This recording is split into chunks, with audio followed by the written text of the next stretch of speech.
বোন তো আমার বাসায় আছে। এইদিকে দুপুরবেলা হঠাৎ করে রান্না করতে যেয়ে ২ মাস পরে গ্যাস সিলিন্ডারটা শেষ হয়ে গেল। তো তারপরে কি করলাম, আর আজকে ছিল বোনের জন্মদিন। তো কিভাবে আমরা বোনের জন্মদিনটা পালন করলাম সেইসব এই ভিডিওতে থাকছে। তো অবশ্যই শেষ পর্যন্ত দেখবেন। আসসালামু আলাইকুম। সকালে ঘুম থেকে উঠেই আমরা এখানে চা বানাতে চলে আসছি। আসলে আমার হাসব্যান্ডই চা বানাচ্ছিল। আজকে ওর ছুটি ছিল। এই ভিডিওটা অনেক আগেই করা ছিল। ১৬ই ডিসেম্বরে করা ছিল। তো আমি একটু ব্যস্ত ছিলাম, এইজন্য ওইভাবে আর ভিডিও দিতে পারিনি। তো এখানে আমরা ৩ জন মিলে চাটা খেয়েছি। তারপরে কালকে আমার হাসব্যান্ড রাত্রেবেলা সবুজ শাক নিয়ে আসছিল। ও একটি শাক পাতা খেতে বেশি পছন্দ করে। তো আমি ওকে বলি, যখন ছুটি থাকবে সেই দিন নিয়ে আসবা। নাহলে দেখা যাচ্ছে ও তো খায় না, মানে সব খেতে হয় আমাকে, যেহেতু রাত্রেবেলায় শুধু ও বাসায় থাকে। তো ওই রাত্রেবেলায় খাই, আর সকালবেলা তারপরের দিন আমাকেই শেষ করতে হয়। আর এমনিতেই আমি শাকপাতা খুব একটা পছন্দ করি না। আর আজকে রান্না হবে বেগুন দিয়ে ইলিশ মাছ। তো এখানে সব কিছুই আমি গুছিয়ে নিয়েছি।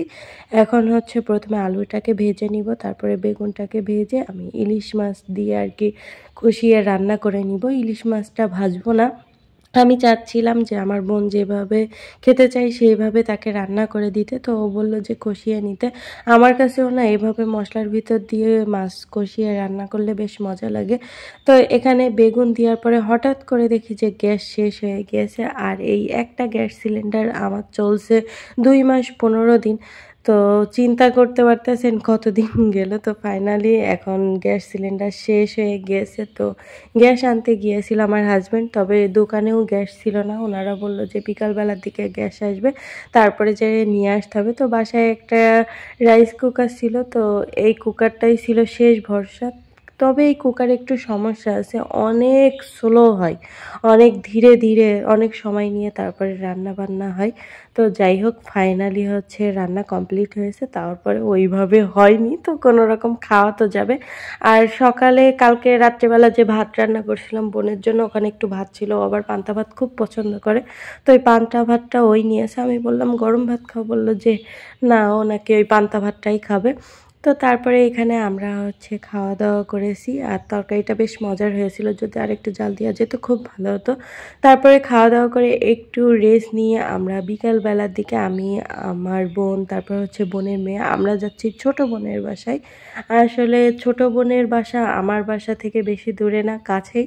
তো আমার বড় বোন কয়েকদিন এসে আমার কাছে থাকছিল। তো এখন আমরা যাচ্ছি ছোট বোনের বাসায়, কারণ ওখানে আমার বোন কালকে কেকের অর্ডার দিয়ে রাখছিল।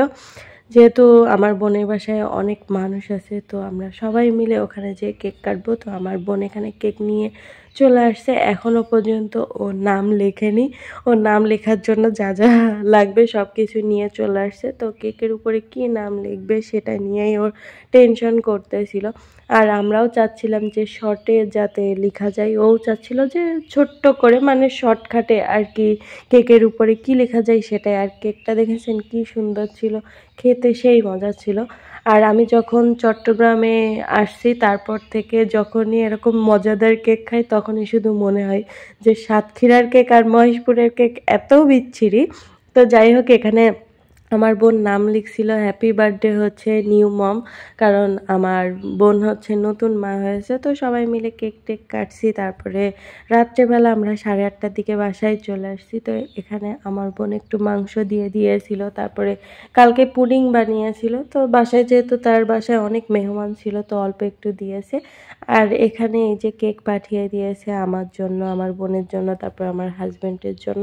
আর এই কেকটা যে এত মজার ছিল, আমি বলছি না, চট্টগ্রামের কেক আমার কাছে খুব খুব ভালো লাগে, মানে খুবই সফট, খেতে সেই মজার। কিন্তু মহেশপুরের কেক বাবারে বাবা, হাতুড়ি দিয়ে মানে মনে হয় যেন কাটতে হয়, এমনই অবস্থা। আর এখানে পুডিং ছিল। পুডিং আমি পছন্দ করি না, আমার বোন অল্প একটুই পুডিং দিয়েছিল। আমি পুডিংটা ওইভাবে পছন্দ করি না। তো আমি বলতেছিলাম আমার বড় বোনকে যে তুমি খেয়ে নাও। ও বলল যে না, ও পছন্দ করে না। পরে যে আমার হাজব্যান্ডই খেয়েছে। এইদিকে এসে দেখি আমার হাজব্যান্ড বাজার থেকে একটু বাজার করে নিয়ে আসছে, বেগুন, তারপরে আর কি কি জানি নিয়ে আসছিল। আর এখানে এসে দেখি বাসায় ও গ্যাস সিলিন্ডার নিয়ে আসছে। নিয়ে এসে ভাত, মনে করেন মানে চাল পানি ধুয়ে রেখে দিয়েছে, বসাই দিবে। তার আগে তরকারিটা গরম করে নিচ্ছিলাম, কারণ আমার বোনের খুব খিদা লাগছে। তারপরে আমার বোনের বাসা থেকে আসার সময় আমি একটা ওর জন্য টুপি নিয়ে আসছিলাম। ও বলছিল যে ওর টুপির দরকার, কারণ এখানে যেহেতু আমরা নতুন তো ওইভাবে জিনিসপত্র কিনা হয়নি। তো ও যখন সকালে যায় প্রচুর ঠান্ডা পড়ে। তারপরে যে খাওয়া দাওয়া কমপ্লিট করে এখানে আমি আমার বোনের মেয়ের সাথে একটু খেলা করতেছিলাম।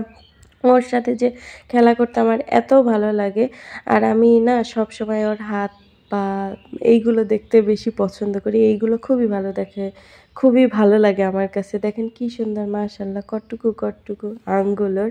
তো এইভাবেই আর কি সারাদিনটা কাটছে। আর যেহেতু বোন ছিল, কিভাবে সময়টা কেটেছে নিজেও বুঝতে পারিনি। তো আজ এই পর্যন্ত, সবাই ভালো থাকবেন, আল্লাহ হাফেজ।